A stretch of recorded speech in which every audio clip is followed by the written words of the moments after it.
Hi guys! Welcome back to my channel. It's me, Bless. Today is September 27, 2024. For today's video, gusto ko lang i-share sa inyo yung naturalization journey ko. Dinidedicate ko to doon sa mga nandito sa US na malapit nang mag-apply ng citizenship. So, baka makatulong ako at magkaroon kayo ng idea kung ano ang ginawa ko, anong journey at anong mga senaryo ang mga kaganapan patungo sa aking naturalization. Okay? So, come on. You watch and listen. Alam nyo guys, I've been a lawful permanent resident of United States since January 2019. Almost 6 years na ako dito. Bali, 5 years and 8 months. So, pwede na akong mag-apply ng naturalization. First thing I did was nag-sign ako ng form sa online. That is my application. It is called N400. Last week of May 2024. And then after a week, dumating na yung letter from USCIS. What do you mean by USCIS? It means United States Citizenship and Immigration Services. So that is USCIS. Meron akong letter na dumating and then biometrics daw yun. Ano ba yung biometrics? Nag-fingerprint ako. Bali, nag-fingerprint tapos pinicturean ako. And then after that, meron silang binigay sa akin na booklet. Ito yung binigay sa akin.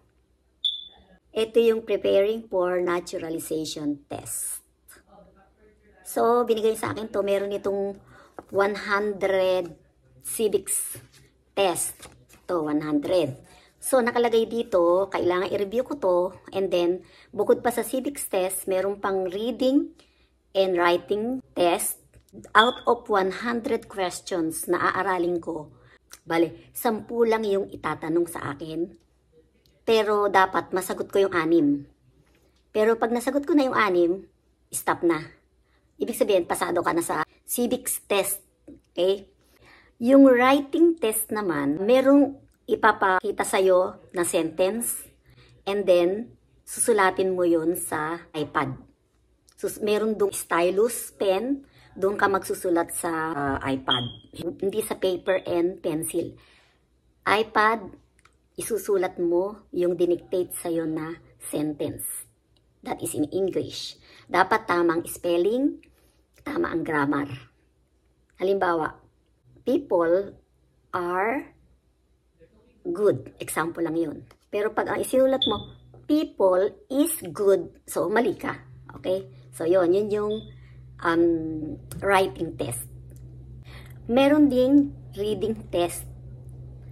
Merong sentence na ipapakita sa'yo sa iPad, babasahin mo yon kung ano yung nakasulat doon, isang sentence. Kailangan tama ang pagbasa mo. Kung may S, may S. So, yun yun. Isang ano lang yun, isang sentence lang yun, isang sentence lang at isusulat mo at isang sentence lang ang babasahin mo.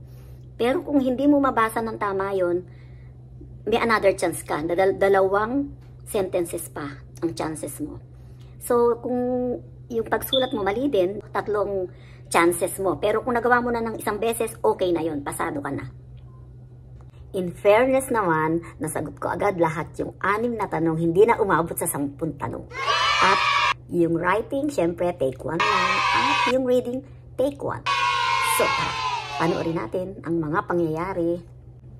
Ayun na nga guys, after the biometrics, sabi ay mag-antay ako ng 6 months para sa schedule ng naturalization interview.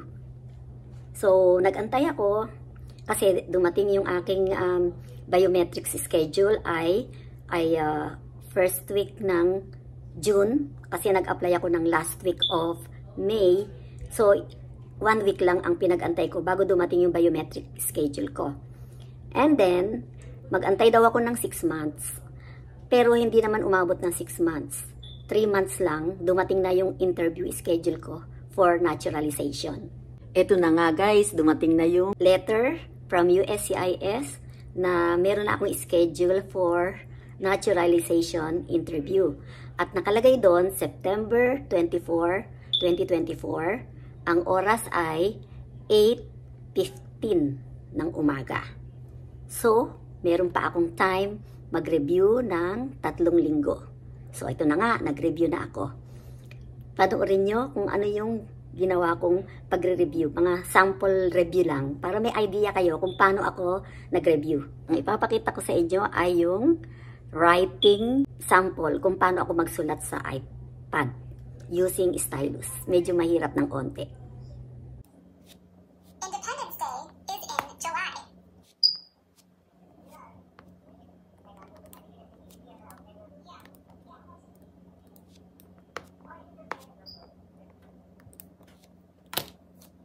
Independence Day is in July. Alright, make sure to check out these videos to prepare you for the interview. At, of course, marunong naman ako ng bumasa, so hindi na ako kailangan mag-practice magbasa. So, ito na lang yung panoorin ninyo kung paano ako nag-review nito. Magkaroon kayo ng idea kung anong ginawa ko. Aside from this one, binasa ko, nag-YouTube pa ako. Okay? So, tara, panoorin nyo. Name one American Indian tribe in the United States. Crow.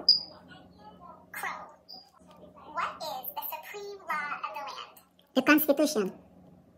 The Constitution. Who wrote the Declaration of Independence? Thomas Jefferson. Thomas Jefferson. Why does the flag have 50 stars? Because there are 50 states. Because there are 50 states. What is one promise you make when you become a United States citizen? Promise to be loyal to the United States. You promise to be loyal to the United States. What is the highest court in the United States? The Supreme Court. The Supreme Court. What is one reason colonists came to America? Freedom. Freedom. All right, that's it. Great job. Take care. 3 weeks later. So, ayan na nga guys, dumating na ang araw ng naturalization interview. Hindi ako makatulog nung gabi. Medyo nag-review pa ako. Tapos nung kinabukasan ng umaga, aga ko nagising. Naligo na ako nung gabi para kinabukasan ready na ako. Hinanda ko na yung damit ko, hinanda ko na yung almusal ko, at ang kasama ko yung anak ko. So, tara na, umpisa na ng journey. Go, go, go! Hello guys, good morning. At 8:15 a.m., I'm gonna have my naturalization interview at San Francisco, California. Today is September 24, 2024. Wish me luck!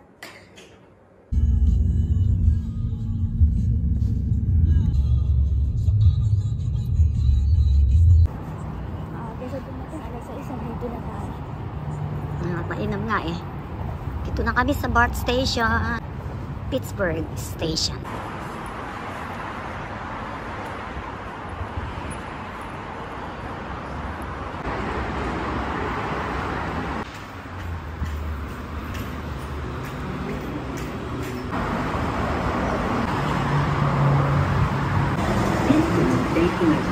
This is a United Rating. San Francisco. The doors are closing. Please stand clear of the doors. Please stand clear of the doors.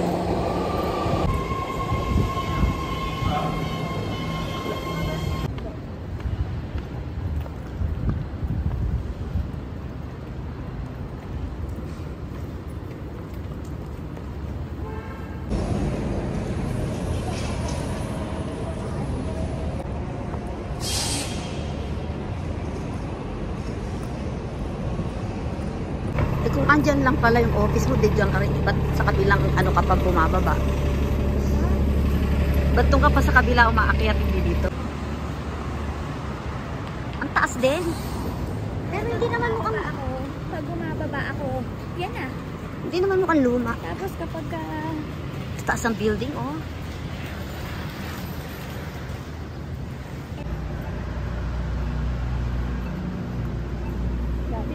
dati dito ako nagtatrabaho kay Atty. Lasa.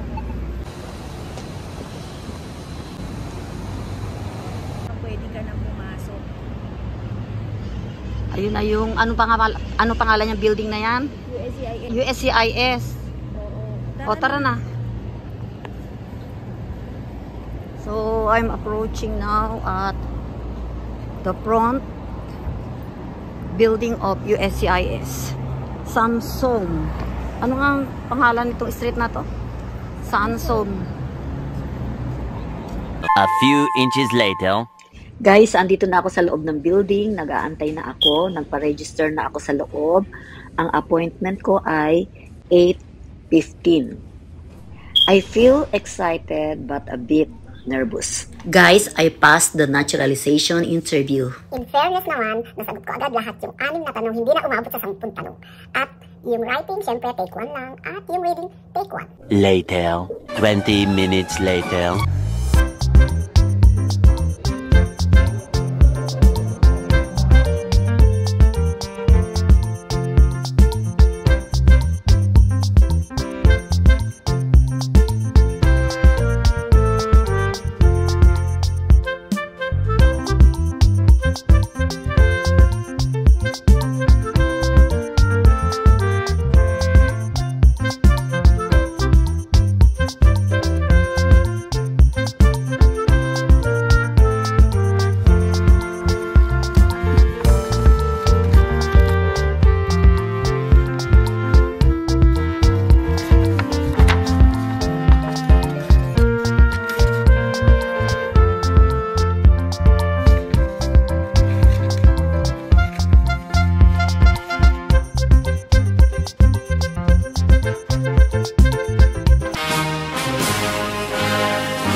Hello guys, kakatapos ko lang mag-oath at I'm good.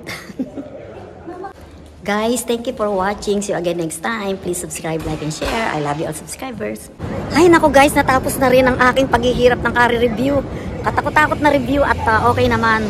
Worth it naman, natapos din sa wakas. Kaya ako ay isang tunay na... FaceTime mo naman si Mateo kasi tunay na Amerikana na ako. Kasi kanina pa nag-aano yun.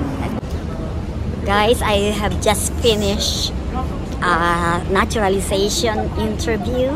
I did it! I did it! Yahoo! And now, pauwi na kami, tapos na akong mag-oath.